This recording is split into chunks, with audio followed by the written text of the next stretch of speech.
Hello students,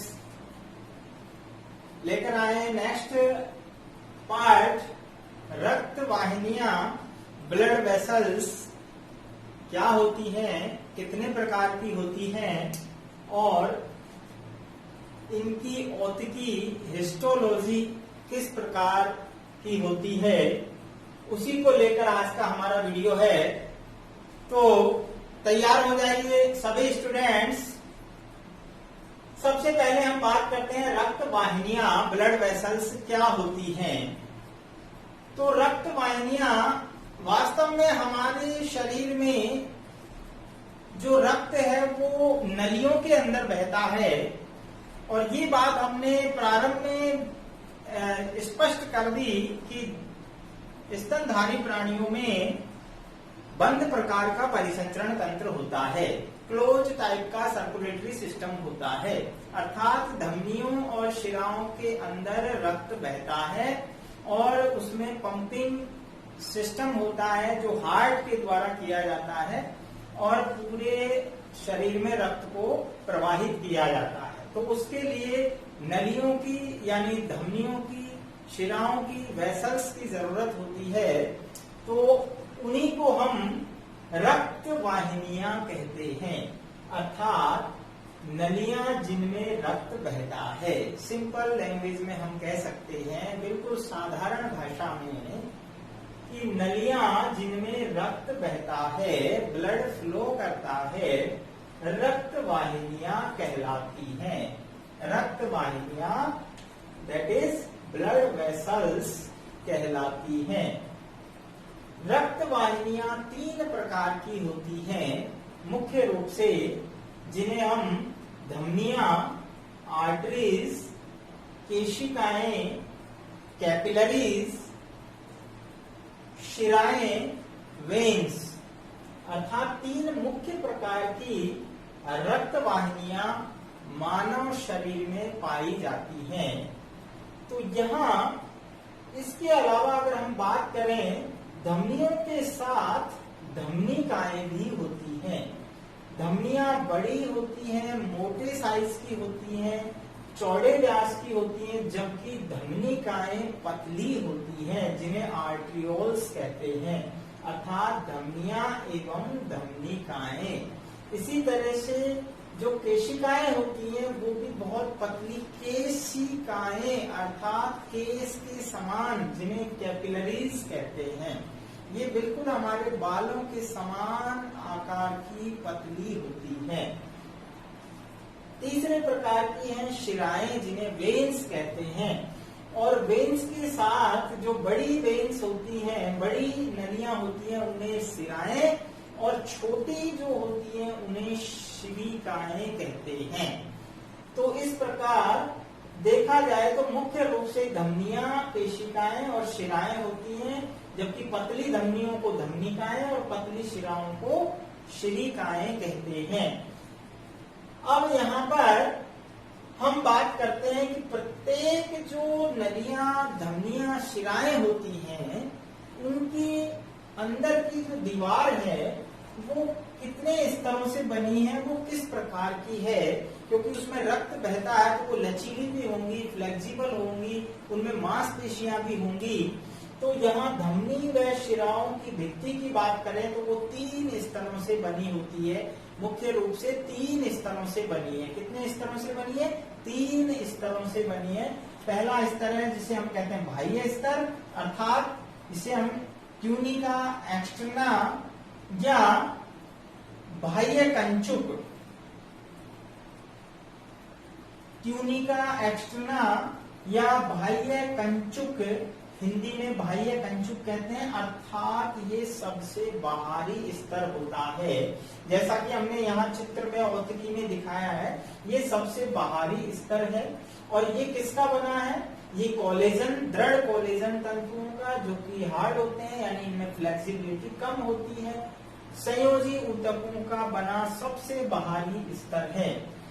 next है मध्य स्तर, जिसे हम ट्यूनिका मीडिया कहते हैं या मध्य कंचुक कहते हैं।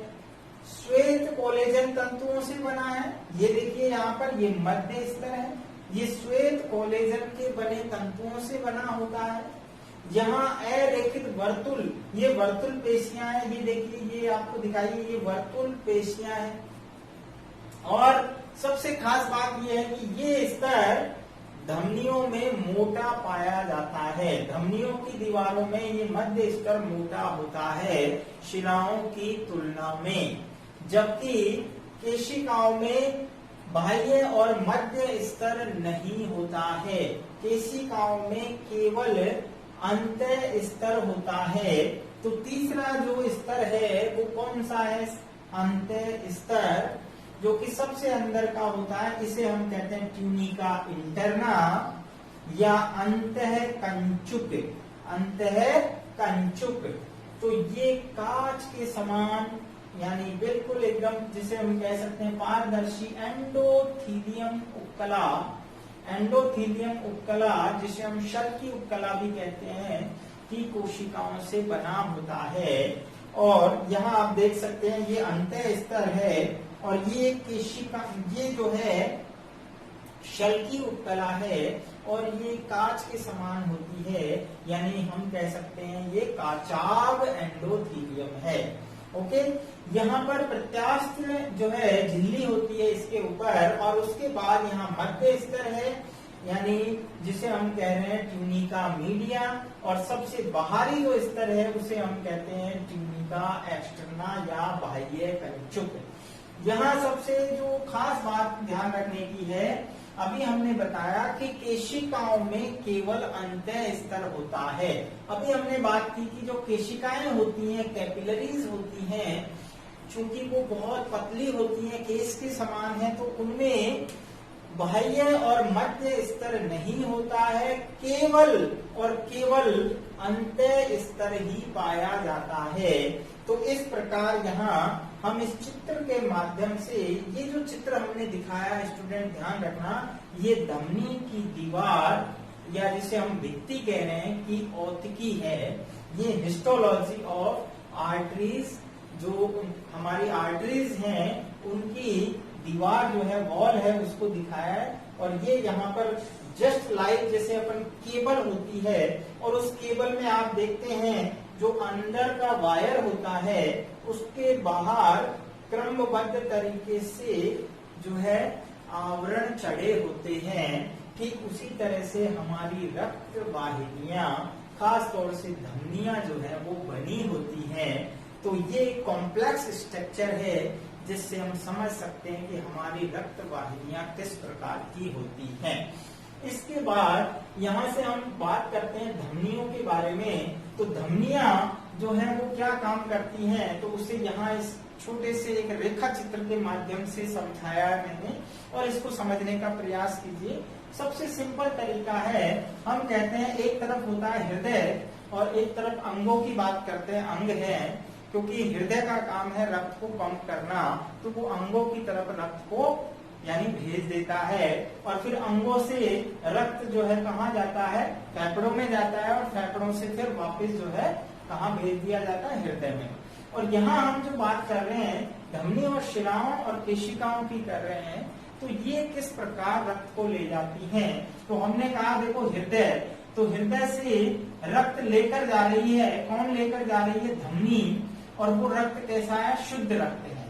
कैसा रक्त है? शुद्ध रक्त है, अर्थात ऑक्सीजन युक्त रक्त है, और अंगों को लेकर जाएगी, अंगों को ले जाएगी। जैसे मान लीजिए हम यहाँ कहते हैं कि मान लो ये किडनी को लेकर जा रही है, तो उसे हम कहेंगे वृक्क धमनी। अगर हृदय से कोई धमनी जा रही है, यहाँ पर मान लो हमारा वृक्क है, तो उसे हम कहेंगे वृक्क धमनी। तो वो जो है कैसा रक्त लेकर जा रही है? ठीक है, ऑक्सीजनेटेड रक्त लेकर जाएगी। इसी प्रकार हम बात कर रहे हैं यहाँ अंगों से जब रक्त वापस हृदय में आता है, तो वो कैसा होगा? वो किसके द्वारा आएगा? वो शिराओं के द्वारा आता है, यानी वेन्स के द्वारा आता है। तो वो अशुद्ध रक्त होगा, जिसे हम डीऑक्सीजनेटेड रक्त कहेंगे, या कार्बन डाइऑक्साइड युक्त रक्त होता है। फिर यहाँ पर केशिकाएं तो दिख ही नहीं रही है, तो ध्यान रखना स्टूडेंट, केशिकाएं जो होती हैं वो इनके एंडिंग पॉइंट पर होती है, यानी धमनियां और धमनिकाएं जहां जाकर छोटी हो जाती हैं, तो उनको कनेक्ट करने का काम करती है, अंगों से कनेक्ट करती है। ऐसा नहीं होगा, मान लीजिए हमारी ये अंग की जगह हम आई लेते हैं, आंख है, तो आंख को जो धमनी रक्त लेकर आ रही है वो आगे जाके छोटी छोटी केशिकाओं में बट जाती है, आंख के अंदर जाकर, यानी ऑर्गन के पास जाकर। तो इस प्रकार ये कनेक्शन का काम कर रही है। केशिकाएं जो है वो दोनों को जोड़ने का काम करती है, जो कि बहुत छोटी छोटी होती है। इसी तरह से हमने कहा कि जो शिराएं हैं वो अशुद्ध रक्त लेकर आ रही है। लेकिन ध्यान रखने की बात है यहाँ पर, ये अपवाद, कुछ अपवाद हैं। केवल अपवाद कौन सा है? फुफ्फुसीय धमनी जो कि अशुद्ध रक्त लेकर आती है, ठीक है।